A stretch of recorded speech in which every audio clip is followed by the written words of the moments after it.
Einmal hat eine Frau sehr aufgeregt angerufen, die konnte ihr Dachfenster nicht mehr schließen und der Haussegen war schon teilweise ein bisschen schief.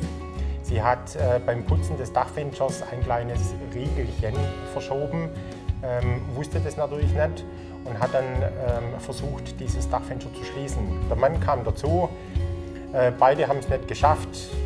Wohl ging es auch ein bisschen lauter dann zur Sache. Es kamen Vorwürfe, dass ausgerechnet kurz vor Weihnachten das Dachfenster geputzt werden müsse.